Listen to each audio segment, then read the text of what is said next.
नमस्कार मित्रांनो, शुभ सकाळ. आज होतो शनिवार. शनिवार निमित्त जरा सुट्टी घेतली कारण मित्राक घेऊन जायचं होता चिनवनच्या माऊली मंदिरात. खूप दिवस मंदिरात भेट देऊची आतुरता होती. सकाळीच अंघोळ करून पूजा करून घेतलंय, देवाक पाया पडलंय आणि त्याच्यानंतर आम्ही घरातनं बाहेर पडलो. साधारण ते पोखरणमधून येऊचे होते. घरातल्या देवाची जशी पूजा करून झाली त्याच्यानंतर नाश्ता वगैरे केलं, तयारी केलं आणि मित्राची वाट बघत होते कारण त्याका पण सुट्टी होती. शाळेक संप असल्यामुळे तो घराकडे होतो. त्याका घेऊन मग आता चिनवनच्या माऊलीच्या मंदिरात जायचा होता. ज्या मित्राची आपण वाट बघत होतो तो मित्र घराकडे गेल्यानंतर आम्ही निघालो गाडी करून. आपल्याक आता घराकडून कुडाळ जायचं असा कारण कुडाळमध्ये गाडी चेंज करूची असा. ह्यो असा घोटनादेवी मंदिरचं गेट, घोटनादेवी मंदिरकडनं आतमध्ये मंदिरकडे जायचं असा. तिथून मग कुडाळ जाताना आमका वाटेतच मोद्याचं मंदिर दिसला. मोद्याचं लिंगेश्वर मंदिर असा, तुम्ही पण दर्शना घ्यावा कधीतरी. प्रत्येक वेळी कामावर जाताना किंवा फिराक जाताना स्वामींचं दर्शन या होतच असतं. तसंच आज पण स्वामींचं दर्शन झालं. नंतर आम्ही कुडाळ पोचलो. आमची गाडी हायवेजवळ हॉटेलच्या बाजूला लावली आणि नंतर आम्ही त्यांच्या गाडीन चिनवनाक जाऊन निघालो. आजचा जरा प्रवास लॉंग रूटचा असल्यामुळे पेट्रोल पंपावर गाडी नेली कारण CNG भरायचा होता. तिथे गाडी गेल्यावर CNG भरून घेतला. गर्दी जास्त नव्हती. CNG भरून आम्ही निघालो MIDC मार्गे चिनवनला. MIDCमध्ये गेल्यानंतर मोरेश्वर हॉटेलला थांबलो. सकाळी नाश्ता करायचा होता. हॉटेलजवळ गाडी थांबवली आणि त्यानंतर त्या ठिकाणी सर्वजण उतरलो गाडीमधून आणि चहा नाश्त्यासाठी गेलो. तिथे मग वडापावची ऑर्डर दिली. चहा व वडापाव घेतला आणि नंतर निघालो आम्ही चिनवनच्या दिशेने.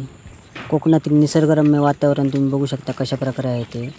पावसाची थोडी अंधारी होती कारण मळबड वगैरे आलेली होती. पाऊस पडण्याची शक्यता पण होती.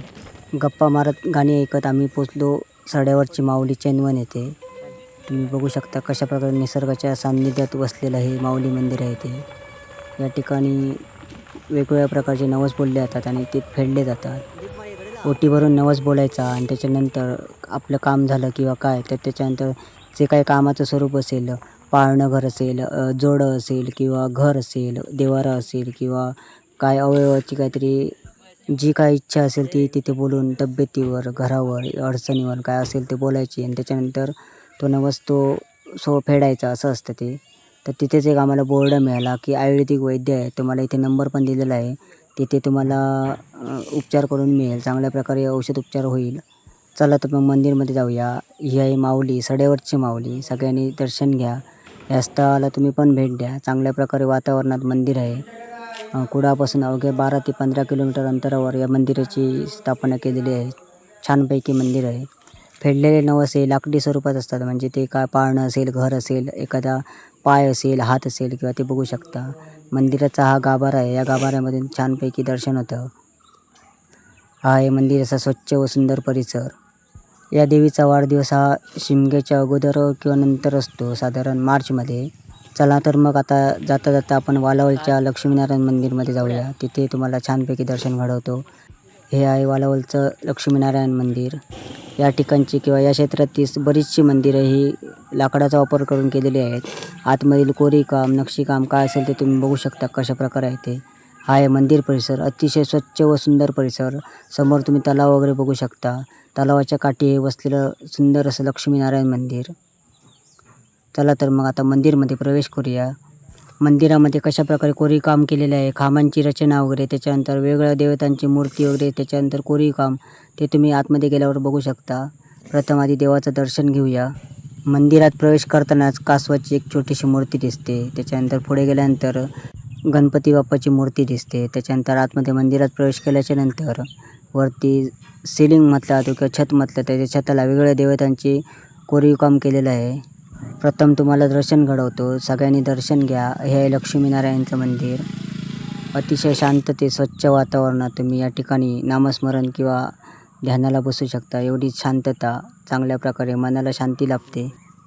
परिसर पण छान आहे, तुम्ही बघू शकता. आतमधल्या गाभाऱ्यात कशा प्रकारे वेगवेगळे कोरीवकाम किंवा एक रचना केलेली आहे तुम्ही बघू शकता. हे 2-3 पिढीपूर्वी या ठिकाणी तेव्हाच्या कारागिरांनी हस्तकलेतून छान छान मूर्तीची कलाकृती दाखवलेली आहे. तुम्ही या ठिकाणी बघू शकता. कारण तेव्हा काय मशीनची वगैरे सोय नव्हती किंवा कटर, ग्राइंडर किंवा प्लेनर वगैरे असे काही विषय नव्हते. सगळं हस्तकलेतून केलेलं आहे. प्रत्येक खांबांवर लाकडामध्ये वेगवेगळ्या देवतांची मूर्ती, नक्षीकाम किंवा मुक्तहस्तचित्र किंवा वेगवेगळ्या देवतांचे सिलिंगवरती लाकडातील वेगवेगळ्या देवतांची मूर्ती त्या ठिकाणी बघू शकता. नक्की तुम्ही या क्षेत्राला भेट द्या, देवाचं दर्शन घ्या आणि नंतर छान छान अनुभव घ्या नक्षीकामाचे किंवा कोरीवकामाचे. प्राचीन मंदिर आणि प्रति पंढरपूर म्हणून असे ओळखले जाणारे हे लक्ष्मीनारायण मंदिर आहे. या ठिकाणी भेट देण्यासाठी तुम्ही कुडाळमधून वालावल रोड किंवा चेनवन रोड किंवा नेरूर रोडमधून येऊ शकता. कोणालाही विचारलात किंवा रिक्षावाल्यांना जरी सांगितलं तरी ते तुम्हाला तिथे सोडू शकतात. जर स्वतःची गाडी असेल तर काय मॅप लावून अगदी तुम्ही दर्शन घेऊ शकता. वर्षाचे 12ही महिने मंदिर परिसरात काही ना काही कार्यक्रम होत असतात.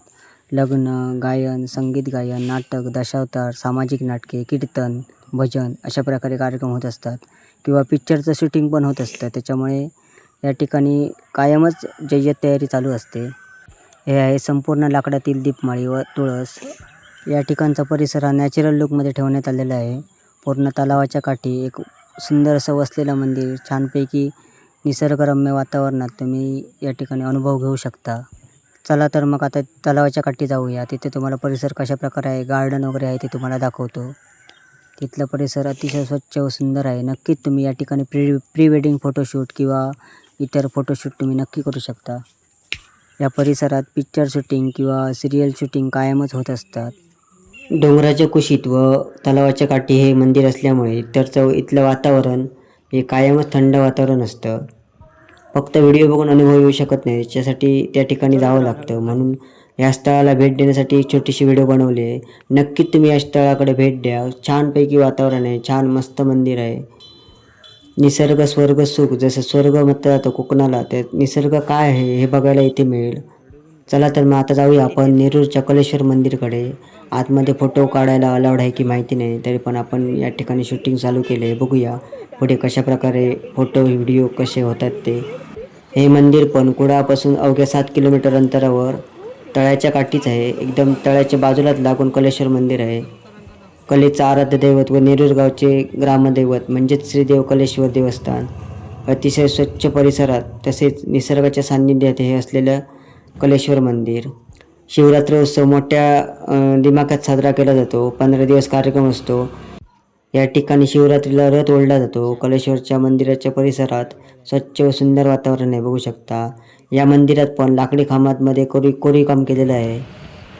तिथे आतमध्ये फोटो काढायला अलाउड नाही आहे, त्याच्यामुळे आम्ही दर्शन घेऊन निघालो आणि नंतर कुडाळमध्ये आलो. कुडाळमध्ये आल्याच्यानंतर म्हटलं मारुतीचं दर्शन घडवूया, तर मारुतीच्या मंदिरात गेलो.